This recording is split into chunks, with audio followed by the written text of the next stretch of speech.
تم سب بچے بیٹھے ہو، والدین کو اپنی جنت بنا لو، ماں باپ کو اپنی جنت بنا لو، ان کی دعا لے لو۔ میرے نبی نے فرمایا کاش میری ماں زندہ ہوتی۔ ماں کا خاص طور پر منشن کیا، میری ماں کیوں کہ باپ کو تو دیکھا ہی نہیں، اور ماں کو دیکھا ہے 6 سال۔ میری ماں زندہ ہوتی اور میں عشاء کی نماز کے مصلی پہ کھڑا ہوتا اور میرے گھر سے میری ماں کہتی محمد، تو میں ماں کے لیے نماز توڑ دیتا۔ میرا نبی کہہ رہا ہے۔ اور جب آپ حج پہ تشریف لے گئے اور ابوا کے میدان سے گزرے جہاں میرے نبی کی والدہ کا انتقال ہوا تھا، اس بات کو 57 سال گزر چکے ہیں۔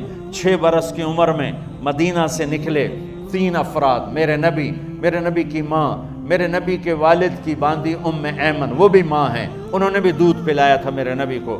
2 مائیں ہیں، ایک دودھ پلانے والی، ایک پیدا کرنے والی، اور ایک میرے نبی ہیں۔ جب ابوا کے پہاڑوں میں پہنچے تو اچانک ہارٹ اٹیک سے حضرت آمنہ 25 سال کی عمر میں انتقال فرما گئیں، اور میرے نبی نے اتنا اس کا غم لیا۔ 6 سال کا بچہ، میں سن 2000 میں وہاں گیا تھا، میرے آنسوں نہیں رکنے کو آ رہے تھے کہ کہاں میرے نبی کی ماں کو اللہ نے اٹھایا، نہ کوئی آسرا، نہ کوئی سہارا، نہ کوئی رشتہ، نہ کوئی جھولی، نہ کوئی چھاؤں، ایسے تنے تنہا یتیم کر دی۔ جب ان کو پتھروں میں دبا کے نیچے اترے، ام ایمن کو سے ہاتھ چھڑا کر بھاگے اور اوپر پہاڑی پہ چڑھ گئے۔ جب ام ایمن پیچھے گئیں تو ام ایمن نے کیا دیکھا کہ ابوا کے پہاڑ بھی رو رہے ہوں گے، آپ ماں کی قبر کو چمٹ کے ایسے اوپر لیٹے ہوئے تھے، قبر کو پکڑا ہوا تھا، اوپر لیٹے ہوئے تھے۔ جب ام ایمن قریب آئیں تو سنا آپ کہہ رہے تھے اماں جی، آپ کو تو پتا تھا آپ کے سوا میرا کوئی نہ تھا، آپ مجھے چھوڑ کے کہاں چلی گئی، کیوں چلی گئی؟ 6 سال کا بچہ پہلی موت دیکھ رہا ہے تو ان کو سمجھ میں نہیں آ رہا کہ میری ماں کے ساتھ ہوا کیا ہے۔ ام ایمن نے اٹھانا چاہا، آپ نے اٹھنے سے انکار کر دیا۔ اس صدمے کو سینے میں لیے ہوئے 57 سال کے بعد، 7ویں دن بندہ رو نہیں سکتا، رونا ہی چاہے تو رونا نہیں آمدا، 57 سال کے بعد آپ اس وادی سے گزرے، اپنے اونٹنی کو ماں کی قبر کی طرف موڑ دیا، اور ان پلرز کو 3 گنا کرو تو وہ پہاڑ بنتا ہے، چھوٹی پہاڑی تھی۔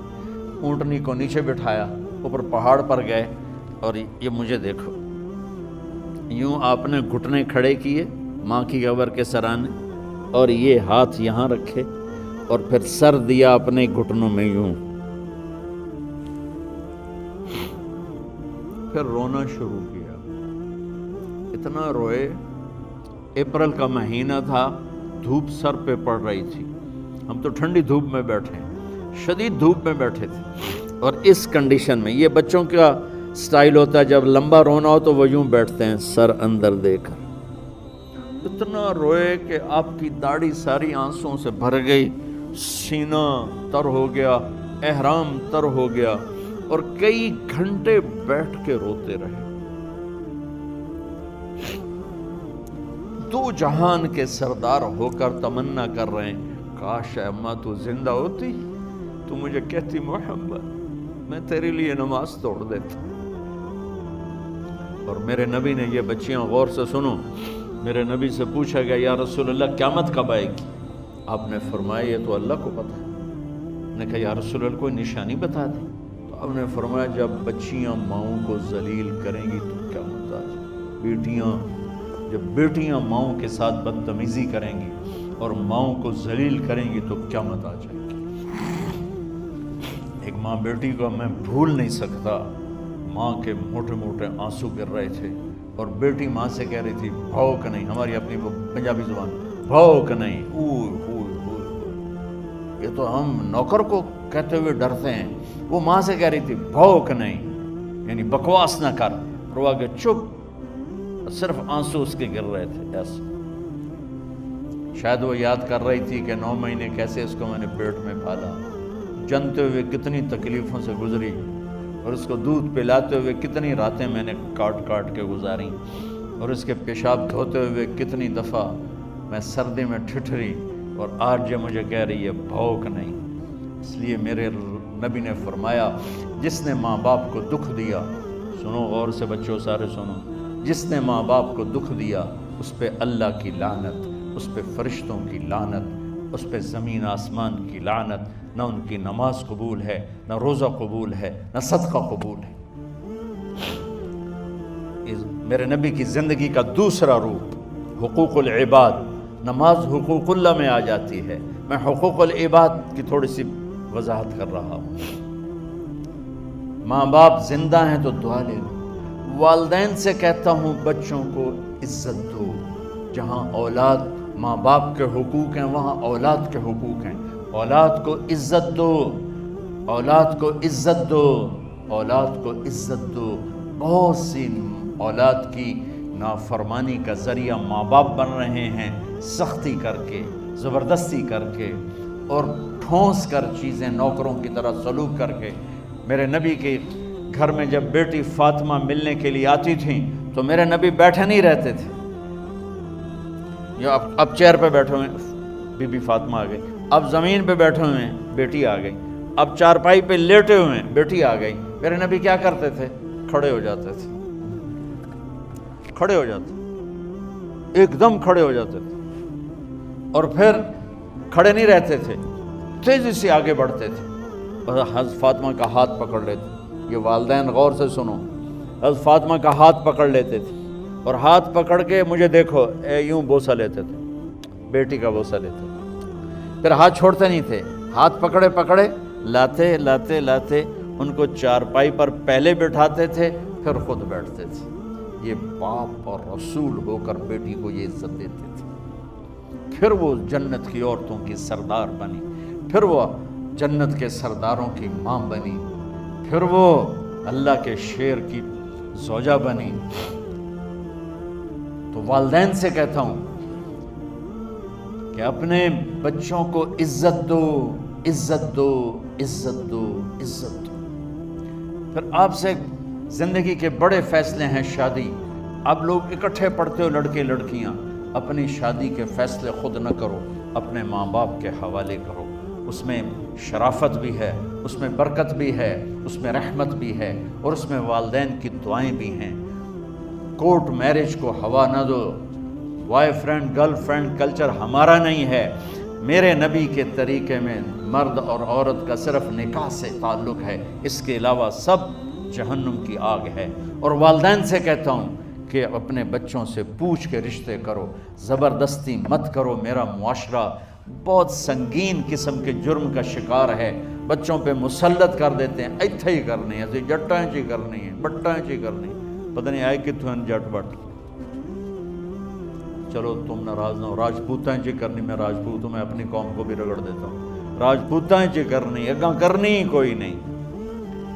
یہ ظلم و ستم اولاد پہ مت کرو، اپنی بچی سے پوچھو، اگر بیٹی ہاں کرے تو پھر قدم اٹھاؤ، اگر بیٹی کہہ دے میں نہیں کرنا چاہتی تو وہ نافرمان نہیں ہے۔ اللہ کے واسطے میری سنو، صرف تم نہیں سن رہے ہو، اس کیمرے سے لاکھوں کروڑوں لوگ سن رہے ہیں۔ اگر بیٹا یوں کہہ دے کہ ابا میں نے یہاں شادی نہیں کرنی، میرا جی نہیں چاہتا ہے، تو وہ بیٹا نافرمان نہیں ہے، فرما بردار ہے، اس نے شریعت کا حق استعمال کیا ہے۔ اب ایسا ظلم مت کرو کہ نہیں اتھے ہی کرنی ہے، اتھے گھروں نکل جا۔ زندگی تم نے تو نہیں گزارنی، زندگی تو بچے نے گزارنی، میں قربان جاؤں۔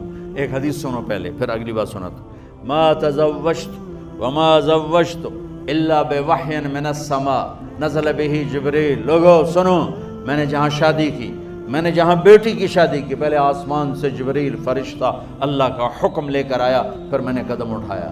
سمجھ گئے میری یہ بات سمجھ گئے سارے؟ اب اگلی سنو۔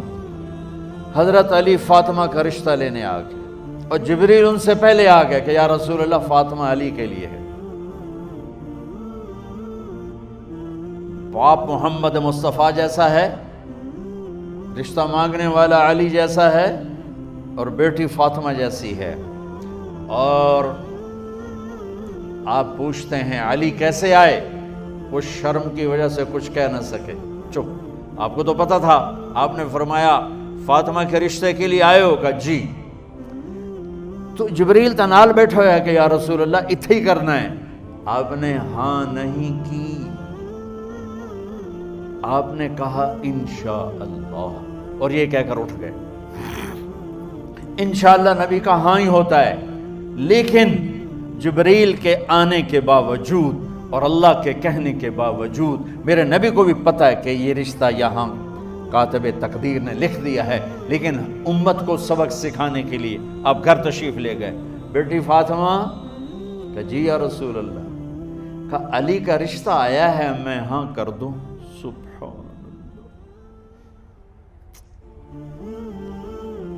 میں اپنے دیہاتی بچیوں پہ مجھے رونا آ گیا کہ جنہیں پتہ ہی نہیں ہوتا سانو کہیں نال بندے پہ جانور ہے یا انسان ہے۔ علی جیسا داماد، چلو علی کو چھوڑو، فاطمہ کو چھوڑو، جبریل آیا بیٹھا ہے، جبریل آیا بیٹھا ہے۔ اس کے بعد فاطمہ سے پوچھنے کی کیا بات ہے؟ جبریل آ کر کہہ رہا ہے یا رسول اللہ، اللہ کہہ رہا ہے فاطمہ علی کے لیے ہے اور علی فاطمہ کے لیے ہے، اور پھر آپ کہتے ہیں بیٹی فاطمہ ہاں کر دو۔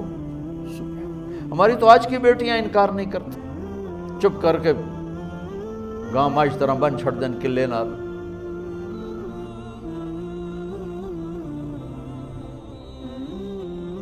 کوئی ان کے اندر کے جذبات کو سننے والا کوئی نہیں ہوتا، اپنی انانیت پر یہ فیصلے کرتے ہیں، اور میرا نبی کہہ رہا ہے بیٹی ہاں کر دو۔ سبحان اللہ۔ آپ کا کیا خیال ہے فاطمہ نے انکار کرنا تھا؟ یہ تو یہ بیٹیاں نہیں انکار کرتی تو فاطمہ نے کہاں کرنا تھا؟ لیکن یہ سبق دینا تھا ان والدین کو جو نادانی میں نادانی کے فیصلے کر کے اولاد کو ہمیشہ ایک ٹھنڈی آگ میں دھکا دے دیتے ہیں۔ حضرت فاطمہ رضی اللہ تعالیٰ عنہ نے جب ہاں کی پھر آپ باہر نکلے۔ اچھا مزے کا واقعہ ہو، حضرت علی اٹھ کے باہر نکلے تو صحابہ باہر کھڑے انتظار کر رہے تھے کہ کیا ہوا۔ حضرت علی کو بھیجنے والے تھے عبد الرحمن بن عوف، پہلے ابو بکر گئے تو آپ نے انکار کر دیا، عمر گئے رشتہ مانگا، آپ نے انکار کر دیا۔ عبد الرحمن بن عوف نے علی سے کہا آپ جائیں، آپ کا رشتہ رد نہیں ہوگا۔ کہنے لگے میرا تو ذاتی گھر بھی کوئی نہیں، مجھے کہاں سے رشتہ ملے گا، میں تو بالکل غریب ہوں۔ کہ نہیں تم جاؤ۔ تو واپس آتے انہوں نے عبد الرحمن بن عوف پہ چڑھائی کر دی، ویکھیا ہے نا تو میں نو گلے آئی، انکار ہو گیا۔ تو صحابہ نے پوچھا کیا ہوا؟ کہا کچھ کہا ہی نہیں، چپ کر کے اٹھ گئے۔ تو عبد الرحمن بن عوف کہنے لگے کچھ بولے صحیح، کہ بس اتنا کہا انشاءاللہ کا تو مبارک ہو، نبی کا انشاءاللہ ہاں ہوتا ہے۔ کہا اچھا، تو اتنے میں آپ باہر تشریف لے۔ کہا علی جی، کہا لو بلاؤ، لوگوں کو بلاؤ۔ ساری مسجد بھر گئی، آپ کے ساری مسجد فل ہو گئی۔ آپ ممبر پہ کھڑے ہوئے علی کو سامنے بٹھایا، کہا لوگو یہ جبریل میرے پاس اللہ کا پیغام لائے ہیں کہ میں فاطمہ بنت محمد کا نکاح علی کے بن ابی طالب کے ساتھ کر دوں۔ پھر آپ نے خطبہ پڑھا اور کہا کہ علی ہائے ہائے ہائے، میں نے فاطمہ بنت محمد کو 400 درہم مہر کے عوض تیرے نکاح میں دیا، تو نے قبول کیا؟ حضرت علی نے زور سے نعرہ لگایا میں نے قبول کیا، اور سجدے میں چلے گئے، اللہ کا شکر کا سجدہ ادا کیا۔ پھر میرے نبی نے وہیں سارے مجمع کو شہد کا شربت پلایا اور تازہ کھجوریں کھلائیں۔ پھر جب رخصتی ہوئی تو آپ نے حضرت علی سے فرمایا کہ آپ آ کے لے جاؤ۔ پھر آپ نے حضرت ام سلمہ، حضرت حفصہ اور جناب حضرت عائشہ رضی اللہ تعالیٰ عنہ، ان تینوں کو بلا کر فرمایا تمہیں پتہ ہے نا مجھے فاطمہ سے کتنا پیار ہے، تو تم فاطمہ کو دلہن بناؤ، اس کی تیاری کرواؤ، اسے دلہن بناؤ۔ تو ان تینوں نے حضرت فاطمہ کو دلہن بنایا۔ پھر آپ نے حضرت علی کو پیغام بھجوایا، وہ تشریف لائے، اپنی اونٹنی لے کر آئے، حضرت عقیل ساتھ ہے، سلمان فارسی ساتھ ہے، اور دروازے پر اونٹنی بٹھائی، آپ علی کو اندر لے گئے اور یوں فاطمہ کا ہاتھ پکڑ کے علی کے ہاتھ میں دے کر فرمایا علی تمہیں نبی کی بیٹی مبارک۔ پھر آپ نے کہا میری بیٹی فاطمہ، مجھے اپنے خاندان میں جو سب سے زیادہ محبوب تھا میں نے تیرا ہاتھ اس کے ہاتھ میں دے دیا ہے۔ والدین سے کہتا ہوں اپنے نبی کی زندگی پڑھو۔ میرا درد ہے کہ ہماری ثقافت میں اسلام داخل نہیں ہوا، ہمارے عبادت میں اسلام آ گیا۔ بہت سارا مجمع مرد عورتوں کا نمازی ہے، حاجی ہے، عمرے کرتے ہیں، لیکن ثقافت میں نبوت کی جھلک دکھائی دے، ثقافت میں اللہ کا نبی دکھائی دے۔ وہ نہیں ہے. زندگی بیت گئی اس انتظار میں، مدت سے لگ رہی تھی لب بام ٹک ٹکی، تھک تھک کے گر گئی نگہ انتظار آج، پتہ نہیں کب صبح ہوگی. چلو کہتے تو جائیں مجھے ہے اگرچہ بت ہیں جماعت کی آستینوں میں، مجھے ہے حکم اذان لا الہ الا اللہ. والدین کے ذمے ہے اولاد کو عزت دینا، ان کی سب سے بڑی خواہش میں ان کا احترام کرنا کہ زندگی انہوں نے گزارنی ہے، اور آپ کے ذمے ہے والدین کے آگے سر جھکا دینا. اللہ کے واسطے کورٹ میرجز اور خفیہ شادیاں یہ نہ ہماری ثقافت ہے نہ یہ انسانیت ہے. ہمیشہ دکھ دردوں میں زندگی گزرتی ہے کہ اصل زندگی تو موت کے بعد آنے والی ہے. تو والدین پڑھیں شریعت کو، اولاد بھی پڑھے اپنے نبی کی زندگی کو. ایک شخص حضرت عمر کے پاس آیا ایک بیٹے کو لے کر، کہا امیر المومنین یہ میرا بیٹا بڑا نافرمان ہے اور مجھے بہت تنگ کرتا ہے. حضرت عمر کے پاس لاٹھی ہوتی تو انہوں نے یوں اٹھائی. وہ کہنے لگا حضور معافی دیا جائے، ایک میری گل سن لو. آپ نے فرمایا کیا؟ کہنے لگا ماں پیو دے بڑے حق ہیں، بالکل ٹھیک ہے، پر کوئی ساڈا حق کیوں ہے ماں پیو دے؟ آپ نے کہا ہاں. آپ نے کہا ہاں. کہنے لگے ذرا وہ بتا دیں. کہا پہلا حق ہے اچھی ماں تلاش کرے، نیک عورت تلاش کرے. دوسرا حق یہ ہے نام اچھا رکھے. تیسرا حق یہ ہے اس کو قرآن کی تعلیم دے. کہا جی پھر سن لو حضرت جی، ایسا میرے پیو کو پوچھو اس حبشی عورت نال شادی کر کے مینوں حبشی ماں دیتی، انہوں کوئی عرب ماں ہی نہیں لتی. میرا پہلا حق اس مارا ہے. دوسرا سن لو، اس نے میرا نام جولان رکھا ہے. جولان گندگی کے کیڑے کو کہتے کہ اس نے میرا نام جولان رکھا ہے. اور تری سن لو، اس آیت نے مینوں قرآن دی شکل نہیں وکھائی. حضرت عمر ہوئی سوٹا وہ سر تے پھیر دے کہ پہلے تیری مالش کراں پھر ایدی کر سکتا. تو آج کے والدین بھی اپنی اولاد کے بارے میں بہت بہت بہت غافل ہیں، اور اولاد کا بھی حال یہی ہے. چونکہ ماں کیا ہے، باپ کیا ہے، اولاد کیا ہے، یہ شریعت، یہ قرآن بتاتا ہے، یہ میرے نبی کی زندگی بتاتی ہے.